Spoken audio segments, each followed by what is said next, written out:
तब तक घरे वापस ना जाए। दोस्तों आप सभी का वेलकम है बॉक्स ऑफिस कलेक्शन वीडियो में। इस वीडियो में दोस्तों आप सभी को बताएंगे पवन सिंह के हर हर गंगे और चिंटू पांडे के विवाह 3 के फर्स्ट डे के बॉक्स ऑफिस कलेक्शन के बारे में। फिल्म ने फर्स्ट डे पे कितना कमाई की थी पहले दिन पे, इस वीडियो में दोस्तों आप सभी को पता चलेगा।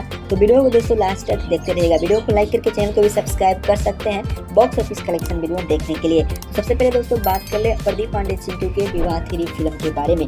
दोस्तों आप सभी को बता दें कि विवाह 3 फिल्म को 20 नवंबर से भारत के सिनेमाघरों में रिलीज कर दिया गया। अगर इस फिल्म को देखें तो नीचे में कमेंट करके बताइए कि आप सभी को विवाह 3 फिल्म कैसा लगा। बहुत ही जबरदस्त लव स्टोरी फिल्म है प्रदीप पांडे चिंटू के विवाह 3। इस फिल्म में आप सभी को प्रदीप पांडे चिंटू अमरपाली दुबे देखने को मिलेंगे लीड रोल में। बहुत ही खूबसूरत फिल्म का स्टोरी को और पारिवारिक स्टोरी बनाया गया है, तो एक बार जरूर इस फिल्म को सिनेमाघरों में देखिएगा। वही दोस्तों बात कर ले विवाह 3 के फर्स्ट डे के बॉक्स ऑफिस कलेक्शन के बारे में। तो 20 नवंबर से बिहार के सिनेमाघरों में और 24 नवंबर से पूरे भारत के सिनेमाघरों में रिलीज कर दिया गया है। पहले दिन पे दोस्तों लगभग 10 से 12 लाख रुपए का विवाह 3 कलेक्शन कर रहा है भोजपुरी बॉक्स ऑफिस पे। वही दोस्तों बात कर ले पावर स्टार पवन सिंह के मच अवेटेड सुपरहिट फिल्म हर हर गंगे के फर्स्ट डे के बारे में। तो दोस्तों हर हर गंगे फिल्म को भी 20 अक्टूबर दशहरा के शुभ अवसर पे सिनेमाघरों में रिलीज किया गया था और स्टार्टिंग में दोस्तों बहुत ही कम ही सिनेमाघर मिला था। इसके वजह से दोस्तों हर हर गंगे का फर्स्ट डे पे बॉक्स ऑफिस पे कलेक्शन बहुत ही कम हुआ था। फिल्म में दोस्तों आप सभी को पवन सिंह स्मृति सिन्हा लीड रोल में देखने को मिलेंगे और फिल्म को दोस्तों डायरेक्शन किए थे चंदन उपाध्याय जी। आप भी दोस्तों हर हर गंगे फिल्म को देखें तो नीचे में कमेंट बॉक्स में जरूर बताइएगा कि आप सभी को हर हर गंगे फिल्म कैसा लगा।